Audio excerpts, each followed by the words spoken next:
សួស្តីបងប្អូនទាំងអស់គ្នាសូមស្វាគមន៍មកកាន់ Channel យើងខ្ញុំថ្ងៃនេះយើងខ្ញុំមានរឿងនិទានមួយមកអានជូនឲ្យបងប្អូនស្ដាប់ដែលមានចំណងជើងថាឆ្កែសង្គ្រោះម្ចាស់ភាគ6មាសជួយសង្គ្រោះម្ចាស់ថ្មីពេលវេលាបានកន្លងផុតទៅជាច្រើនខែមាសរស់នៅជាមួយបុរសចំណាស់ក្នុងផ្ទះតូចស្ងប់ស្ងាត់មួយវាចាប់ផ្ដើមស្គាល់ផ្លូវស្គាល់សំឡេងនិងស្គាល់ចង្វាក់ជីវិតថ្មីរបស់ខ្លួនរាល់ព្រឹកមាសតែងតែដើរតាមម្ចាស់ថ្មីទៅសួនច្បារឬទៅចំការវាមិនឆ្ងាយពីគាត់សោះដូចជាខ្លាចបាត់បង់ម្ចាស់ម្ដងទៀតថ្ងៃមួយអាកាសធាតុត្រជាក់មានពពកខ្មៅក្របមេឃបរោះចំណាស់នាំមាសទៅកាប់ឈើនៅព្រៃជិតភូមិខ្យល់បក់ខ្លាំងមេឃងងឹតស្ថានភាពមើលទៅគួរឲ្យព្រួយបារម្ភមាសមានអារម្មណ៍មិនស្រួលវាដើរវិលជុំវិញម្ចាស់ថ្មីស្រែកស្រាដូចជាប្រមានភ្លាមនោះបរោះចំណាស់ជំហានខុសជើងរអិលលើដីសើមរាងកាយគាត់ដួលចុះ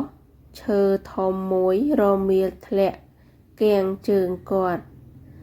បរោះចំណាស់ស្រែកសំឡេងខ្សោយឈឺចាប់ខ្លាំងមិនអាចលើកខ្លួនឡើងបានព្រៃស្ងប់គ្មានមនុស្សណាឆ្លងកាត់មាសភ្ញាក់ផ្អើលវាស្រែកយ៉ាងខ្លាំងរត់វិលជុំវិញជាយាមខំទាញឈើតែឈើធ្ងន់ពេកមាសមិនបោះបង់វារត់ចេញពីព្រៃរត់យ៉ាងលឿនតាមផ្លូវភក់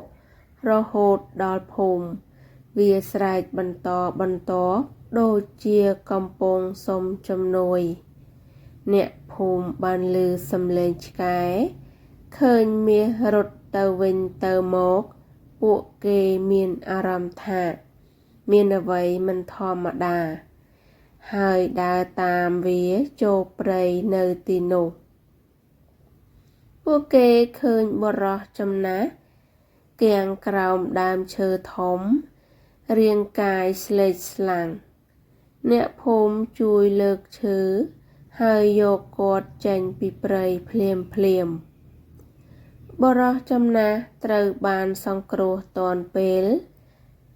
គាត់មើលមាសភ្នែកពោពេញដោយទឹកភ្នែកហើយនិយាយដោយសំឡេងខ្សោយថា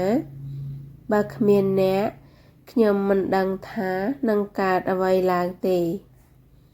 មាសដាក់ក្បាលលើទ្រូងគាត់ស្រែកស្រាលដូចជាប្រាប់ថាខ្ញុំមិនអាចបាត់បង់ម្ចាស់ម្ដងទៀតទេពីថ្ងៃនោះមកអ្នកភូមិទាំងអស់ស្គាល់មាសថាជាឆ្កែវីរៈបុរសដែលសង្គ្រោះជីវិតមនុស្សម្នាក់មាសយល់ច្បាស់ថាភាពស្មោះត្រង់របស់វាមិនបានបញ្ចប់ជាមួយម្ចាស់ចាស់ប៉ុន្តែបន្តរស់ក្នុងជីវិតថ្មីជាមួយការពារនិងការលះបង់រឿងនិទានថ្ងៃនេះចប់ត្រឹមនេះហើយសូមអរគុណដែលបានស្ដាប់បើបងប្អូនចូលចិត្តសូមជួយចុច like និង subscribe ជួបគ្នារឿងថ្មីនៅវីដេអូបន្ទាប់សូមអរគុណ